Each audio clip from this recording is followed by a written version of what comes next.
Un retour, celui à Nouakchott du président de la République, président en exercice de l'Union africaine. Ça, c'était hier soir.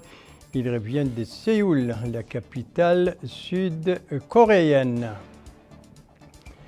Un discours, celui du ministre de la Défense nationale devant le comité technique chargé de la défense, de la sécurité et de la sûreté lors de sa 16e session à Addis Ababa, précisément au siège de l'Union africaine.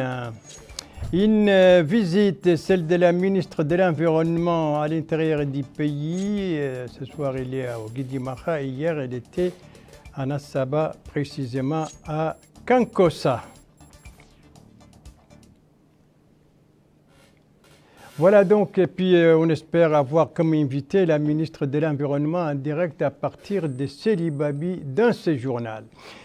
Tels étaient donc les principaux titres du journal et c'est parti. Mesdames, Mesdemoiselles, Messieurs, bonsoir et bienvenue à votre 21h30 de ce vendredi 7 juin 2024. Et pour commencer, le retour à Nouakchott du président de la République, président en exercice de l'Union africaine. Ça, c'était hier soir.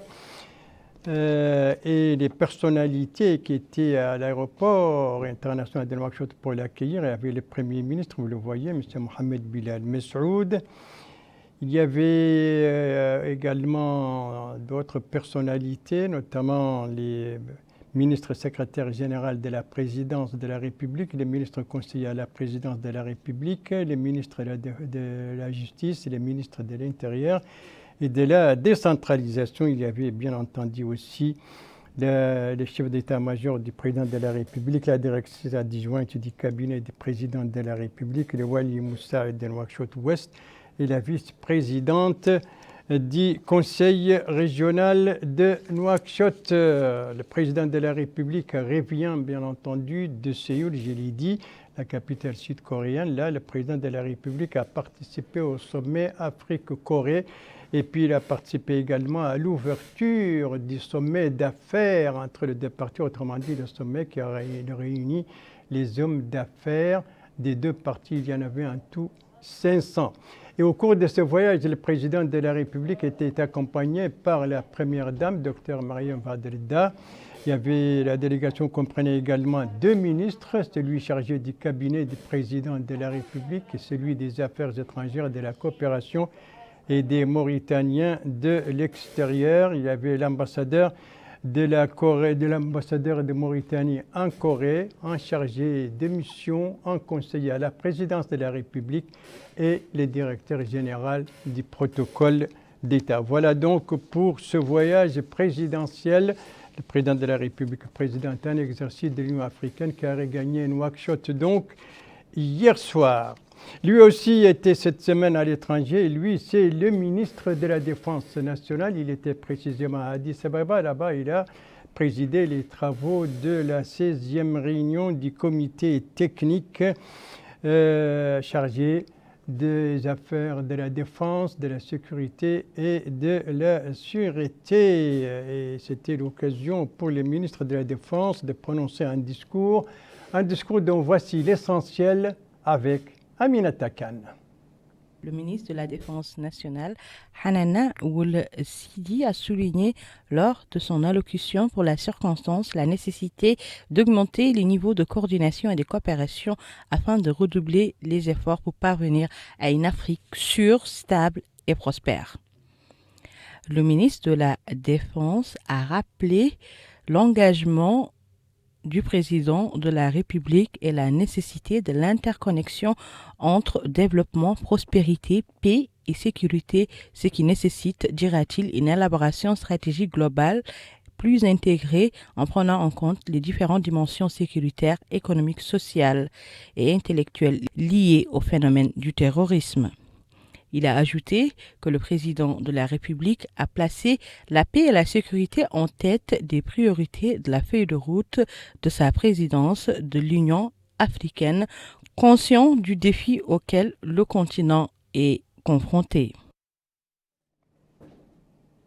Voilà, le ministre de la Défense donc national devant la réunion, la 16e réunion du comité technique chargé de la défense, de la sécurité et de la sécurité. Et vous venez de l'entendre, il a dit que pour parvenir à une Afrique sûre, stable et prospère, il est nécessaire d'élever les niveaux de coopération et de coordination et de redoubler d'efforts. Il y a une page pédagogique dans ce journal avec ces gestes de la commune d'Arafat pour les écoles fondamentales d'Arafat. Donc, un geste, il s'agit d'unités informatiques au profit de ces écoles et c'est un don qui a été remis hier soir au cours d'une cérémonie présidée par le ministre de l'Éducation nationale de la réforme du système éducatif. En quoi consiste ce don?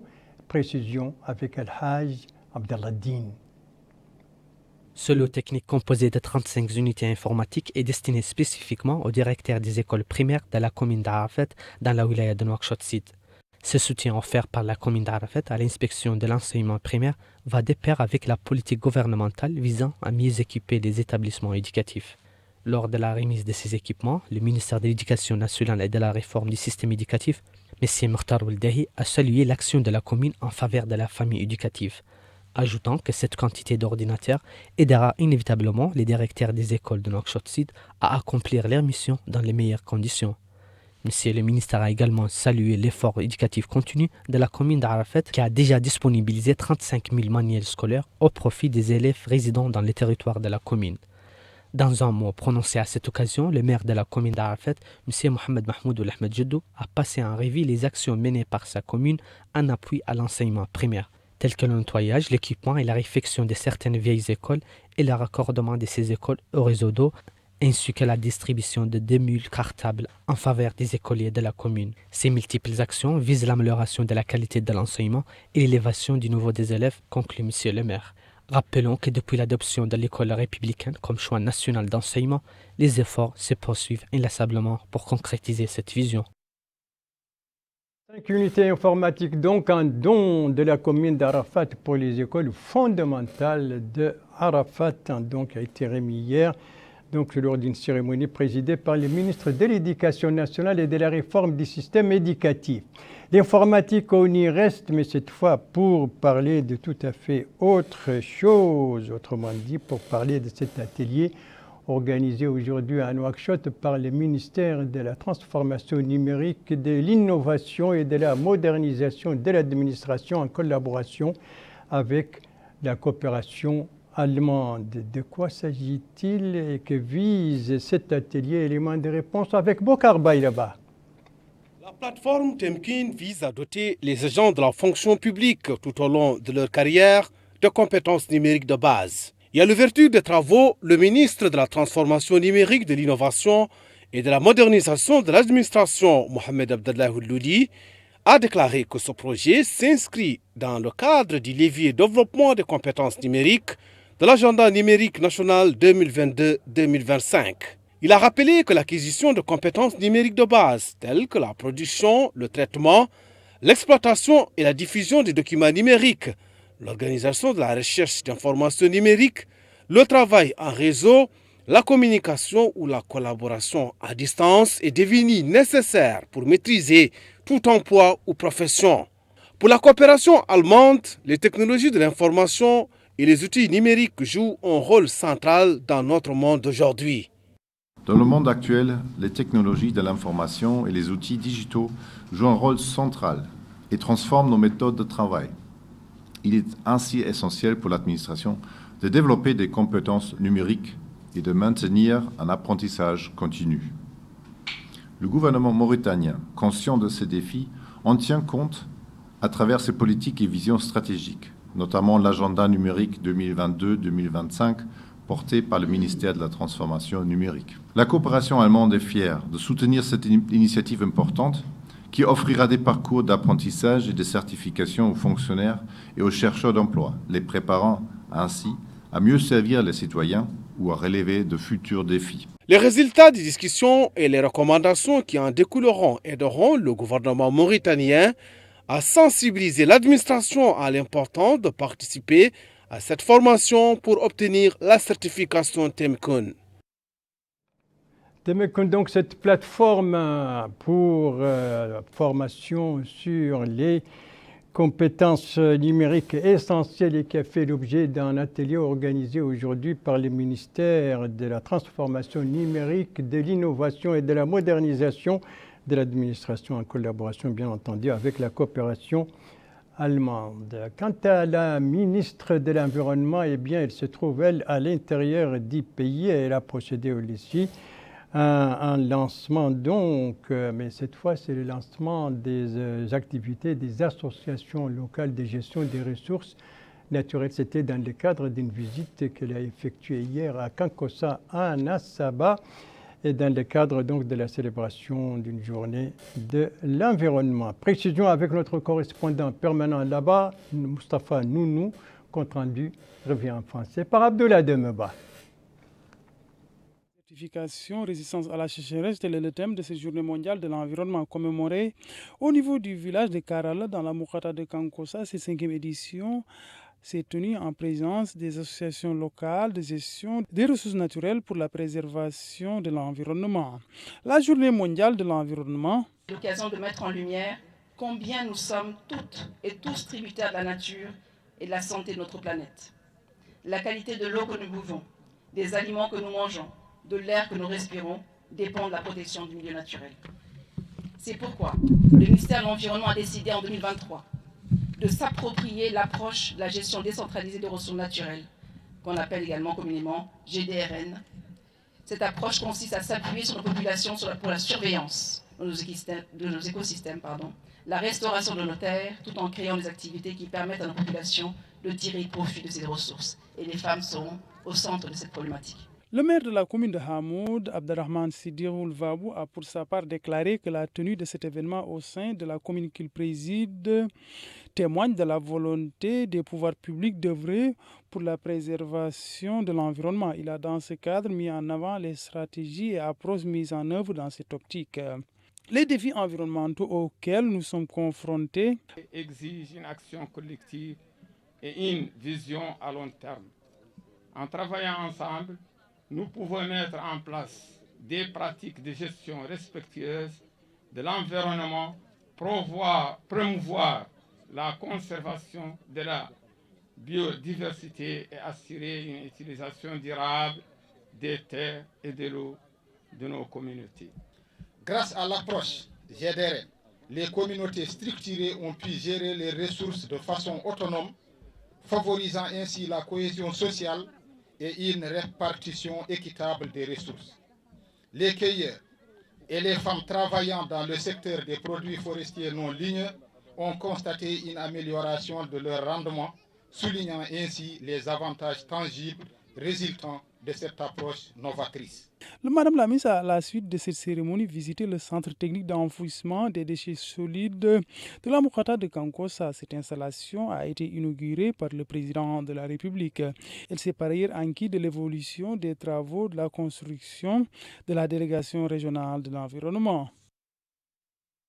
Voilà donc pour les activités de la ministre de l'Environnement hier à Kankossa. Alors j'espère qu'on a Madame la ministre à partir de Célibabi cette fois. Voilà, Madame la ministre, bonsoir.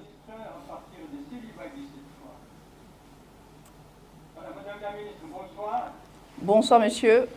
Voilà, Madame la ministre, une semaine très chargée pour vous. Vous étiez au Rod El Gharbi, hier vous étiez en Assaba, à ce moment vous êtes à Célibabi, au Guidimaha.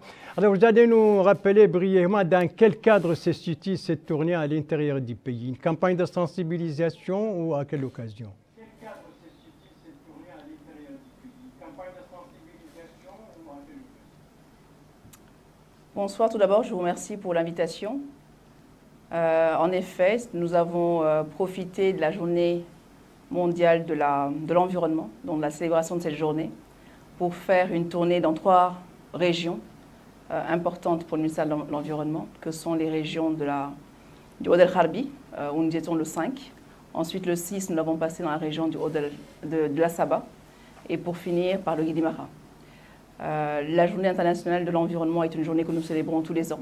Et c'est l'occasion pour nous cette année, comme la journée sur le thème de la sécheresse, de la lutte contre la sécheresse et de la désertification, de lancer le programme que le ministère a commencé en 2023, qui est le programme de la gestion décentralisée des ressources naturelles.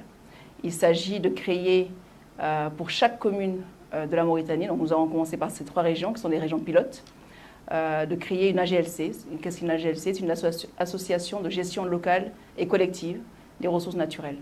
Donc cette approche de la GDRN a été lancée par plusieurs partenaires au développement sur les 20 dernières années et principalement par la GIZ que nous remercions. Et donc elle s'est déroulée dans le Guidi Mara et dans Od El Harbi. Et il était question justement de rajouter la Saba. Et en 2024, nous avons rajouté également le Gourgoul.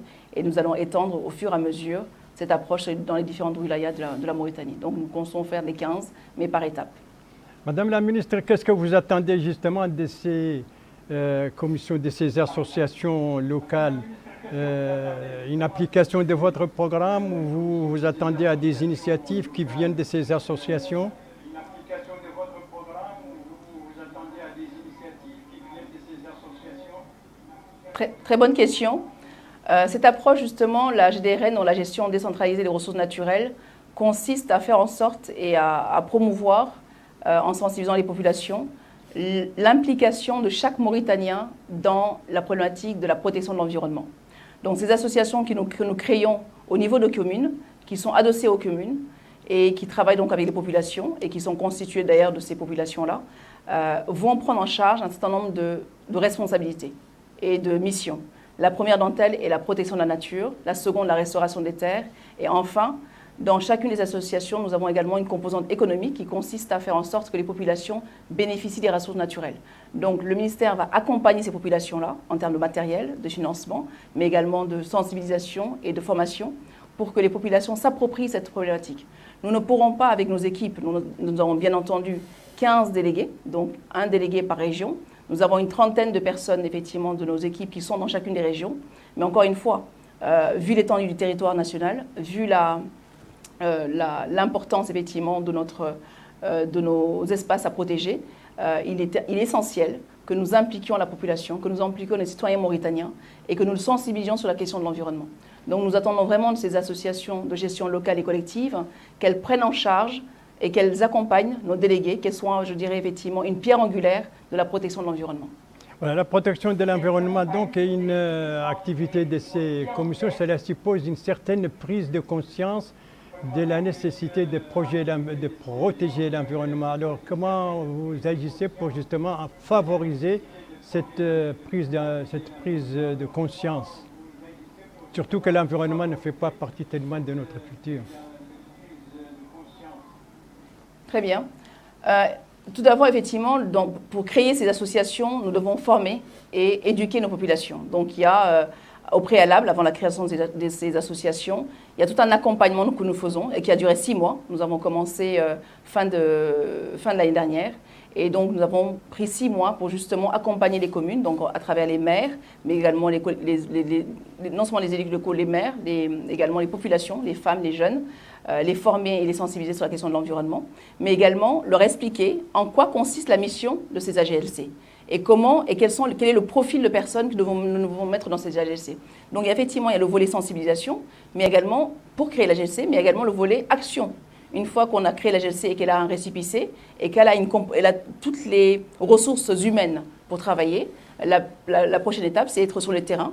Par exemple, si je prends juste le premier volet qui est la protection de la nature, c'est avoir des surveillants qui sont en général au nombre de 15-20, ça dépend effectivement des régions et de la grandeur de l'importance effectivement de la commune et de l'espace à protéger. Et donc ces surveillants-là ont pour mission justement de surveiller, comme le nom l'indique, les écosystèmes naturels. Ce n'est pas un travail évident, c'est de l'engagement, c'est du bénévolat. Donc nous devons également motiver les populations, non seulement en les équipant, mais également en les formant, en les sensibilisant.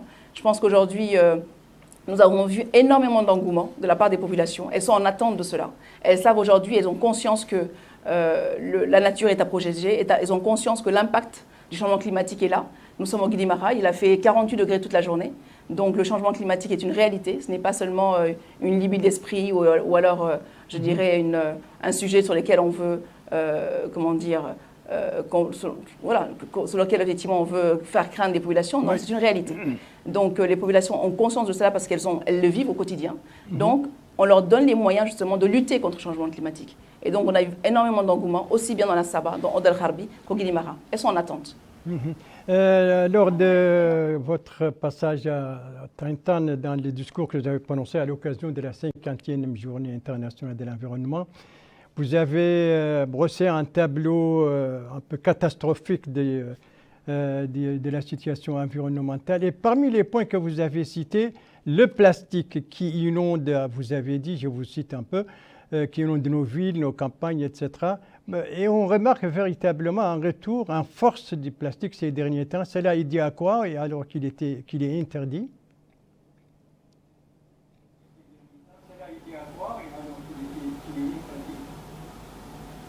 Très bonne question. Bon, je ne dirais pas que j'ai brossé un état des lieux catastrophique. J'ai donné la réalité effectivement que nous vivons aujourd'hui et toutes les problématiques qui sont les nôtres. La dégradation des terres, la disparition de certaines forêts. Nous avions 30 forêts classées en Mauritanie avant les indépendances. Et aujourd'hui, quand on regarde sur l'état, si on en prend 2 ou 3, elles sont quasiment inexistantes. La question des pollutions également, nous voyons dans nos environnements le plastique qui a envahi aussi bien nos villes que nos océans. Donc, mais également la question des pollutions, des produits chimiques qu'on retrouve beaucoup dans le secteur minier. Donc c'est une réalité qui n'est pas catastrophique parce que pour moi, bien au contraire, mon discours a consisté à dire effectivement que nous avons des problèmes, nous sommes face à des réalités qui sont urgentes, mais nous avons le devoir d'agir et nous avons également les moyens. Et je suis très optimiste quant à la capacité des Mauritaniens de comprendre de cela et d'agir.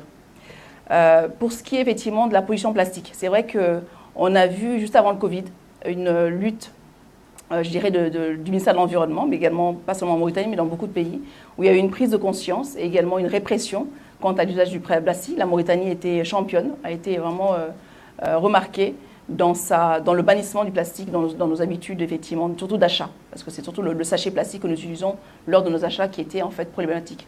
Et il y a eu un relâchement, je dirais 2021, avec le Covid, 2021-2022, un relâchement effectivement de cette surveillance. Et nous avons repris en 2023, nous avons ressorti, je dirais, ce dossier des tiroirs parce que nous avons vu dans les rues une recrudescence de l'utilisation du plastique. Donc mes équipes sont à pied d'œuvre depuis septembre 2023. Des brigades, en tout cas la police environnementale a mis en place des brigades effectivement de surveillance surtout dans les grandes villes pour réprimer les producteurs, en tout cas les importateurs, parce qu'aujourd'hui il est interdit de produire ces plastiques en Mauritanie, mais nous avons beaucoup d'importations provenant des pays, je dirais, limitrophes. Donc nous continuons, je dirais effectivement cette politique de sensibilisation, mais également de répression de l'utilisation du plastique. Et je suis très optimiste quant à la compréhension du Mauritanien et son engagement, encore une fois, aux côtés du ministère de l'Environnement pour bannir le plastique. Voilà, Madame Lalia Camara, ministre de l'Environnement, qui était notre invitée à partir de Seli Babi. C'est ça, vous vous trouvez ce soir à Seli Babi, n'est-ce pas?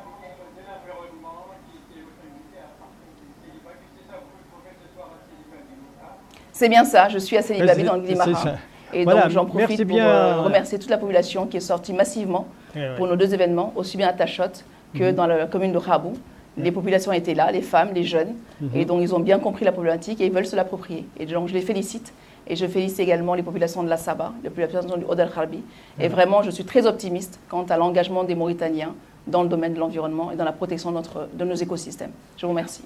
Mais le ministre de l'Environnement, très optimiste, merci bien pour avoir répondu à notre invitation. Vous étiez en direct à partir de Seli Babi. Merci de suivre les JTF de Mauritanie. La suite du journal avec une valorisation, une inauguration, une visite et une clôture. La valorisation, c'est celle de l'élection de la Mauritanie au comité onusien chargé des droits de l'homme. Une valorisation qui a fait l'objet d'une cérémonie organisée à l'Académie diplomatique. C'était hier soir. Précision sur cette cérémonie avec El Haj Abdallah-Din. Cette cérémonie organisée par l'Association mauritanienne pour la santé de la mère et de l'enfant sous la supervision de la première dame, Dr Marie Mohamed Fadel, a pour but de valoriser l'élection de notre pays membre élu au Comité des Nations Unies des droits de l'enfant. À cet événement diplomatique, la conseillère des premiers ministres, Mme Fatima Toundiayan, a énuméré les caractères distinctifs de l'élection de Mauritanie, cette fois-ci au sein de ce mécanisme onusien des droits humains. Elle a précisé que cette réussite est inédite depuis que les experts nationaux commencent à présenter leur candidature à ces mécanismes internationaux spécialisés. M. Mokhtar Mbaba, représentant du ministère des Affaires étrangères, de la coopération des Mauritaniens à l'étranger, a affirmé que la représentation de la Mauritanie dans les commissions onusiennes et dans les organisations régionales constitue l'un des piliers de l'action diplomatique nationale. Il a ajouté que cette grande réussite est le fruit de la politique du département des affaires étrangères en termes de raffermissement de la présence mauritanienne dans les concerts internationaux. Madame Fatima Total Moussa, présidente de l'Association mauritanienne pour la santé de la mère et de l'enfant, a exprimé sa joie pour son élection au Comité des droits de l'enfant en tant que représentante de la Mauritanie.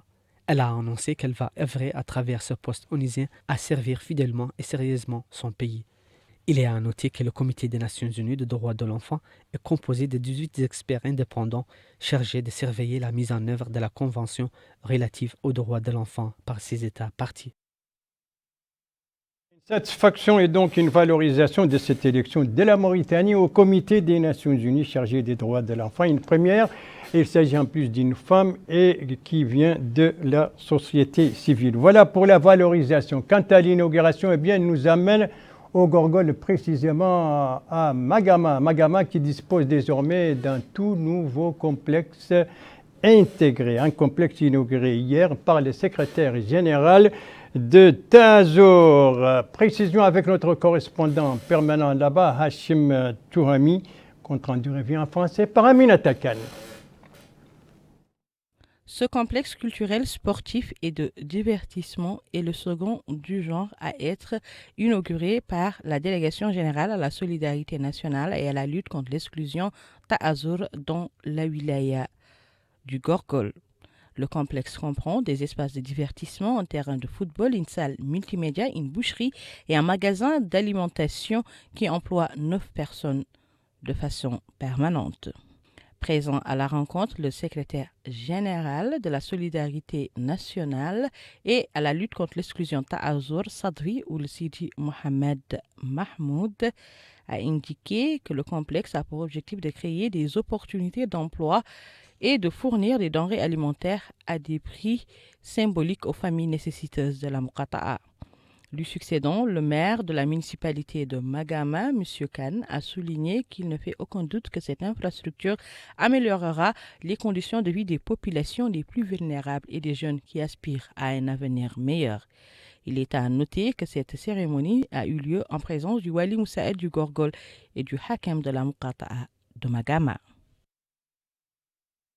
Magama qui dispose donc désormais d'un nouveau complexe culturel et sportif et qui a été inauguré donc hier soir par le secrétaire général de l'agence de la délégation Ta'azur. Lui aussi, c'était hier, c'est le lancement des activités de l'écloserie d'Ivhoum Ligleïta. Un lancement supervisé à l'occasion par une mission du ministère des Pêches et de l'économie maritime. Précision avec notre correspondant permanent là-bas, Mohamed Ali Salek, compte rendu revu en français par Bokar Baïleba.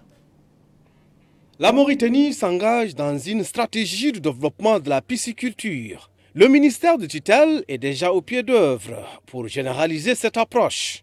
D'ailleurs, la nouvelle écloserie de Voumgleïta pour la pêche continentale en est une parfaite illustration. Et au terme de la visite des lieux, la directrice générale de l'Agence pour le développement de la pêche continentale et de l'aquaculture, Mme Zenabou Menteli, a déclaré que la création de cette écloserie s'inscrit dans le cadre de la stratégie pour le développement local et l'amélioration des conditions de vie de la population locale. Elle a précisé que le marché aux poissons et les étangs de pisciculture d'Ombout seront complétés par des cultures maraîchères dont le sol sera fertilisé par les déchets des étangs de pisciculture et de closerie afin de répondre aux besoins de la population locale en fournissant du poisson frais. La pisciculture est un nouveau créneau contribuant ainsi à la production de quantités suffisantes de poissons. Cette écloserie est constituée de quelques bassins, des bassins pour les géniteurs, des bassins pour l'engraissement, des bassins pour l'incubation et les alevins qui sont produits ici seront transférés dans les différents plans d'eau au niveau national.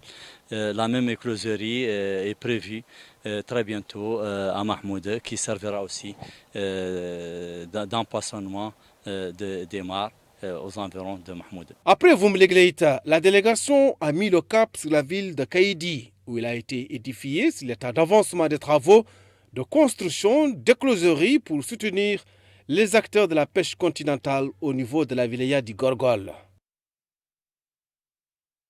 Voumlegleïta est précisément aussi dans tout le Gorgol. C'était donc à l'occasion de la mission du ministère des Pêches et de l'économie maritime qui a permis de lancer les activités de cette écloserie de Voumlegleïta. Et ça, c'était donc hier soir. Elle était plutôt hier soir, elle aussi. Elle, c'est la clôture d'un atelier sur la migration. Et cela nous amène dans notre capitale économique, une cérémonie de clôture de cet atelier qui était présidée par le Wali de Dakhlet Nouadhibou, accompagné des représentants de l'Organisation internationale de la migration. Compte rendu de notre correspondant permanent là-bas, Cheikh Ahmedi, compte rendu revu en français par Abdullah Demeba. Les participants à cet atelier ont abordé les voies et moyens permettant de faciliter la situation de débarquement des migrants au niveau de la ville de Nouadhibou. L'objectif de ces rencontres est aussi d'améliorer les mécanismes de coordination et d'intervention des différents acteurs. La situation de débarquement sur les côtes mauritaniennes, en particulier dans la wilaya de Nouadhibou, est de plus en plus fréquente, complexe et parfois inquiétante. Le gouvernement, avec le soutien de nos partenaires, et particulièrement l'OIM, fournit une assistance humanitaire aux migrants dans la mesure de nos capacités, mais il faut admettre que les besoins sont énormes et nos services sont parfois débordés. Je suis donc sûr que ces travaux permettront aux participants de discuter en profondeur de cette problématique et d'identifier les défis et bonnes pratiques dans ce contexte dans lequel le but de la préparation d'un plan d'action pour l'année 2024 a été déterminant. La Mauritanie fait déjà beaucoup, on le reconnaît à différents niveaux. Nous pensons qu'améliorer les mécanismes de coordination pour une réponse cohérente et efficace, la mobilisation de tous les acteurs est importante. L'OIM n'est qu'un maillot de ce processus-là. Donc, nous sommes très heureux de participer aux côtés du gouvernement à l'assistance de ces migrants, mais aussi aux différents enjeux que pose la migration, mais également les opportunités que cela représente. Plusieurs exposés se rapportant à la migration ont été présentés au cours de cet atelier. Et ça, c'était la cérémonie de clôture de cet atelier sur la migration. Donc, hier à Nouadhibou, une cérémonie marquée par deux interventions, vous venez de le voir. La première, c'était celle du Wali de Dakhlet Nouadhibou. Et la seconde, c'était celle du représentant de l'OIM, l'Organisation internationale pour la migration. Et c'est sur cette clôture qu'est se clôture justement ce journal. Merci à vous, madame, mademoiselle, monsieur, de l'avoir suivi. Merci bien entendu aux équipes rédaction et techniques qui ont participé à sa conception. Je vous en rappelle les principales informations.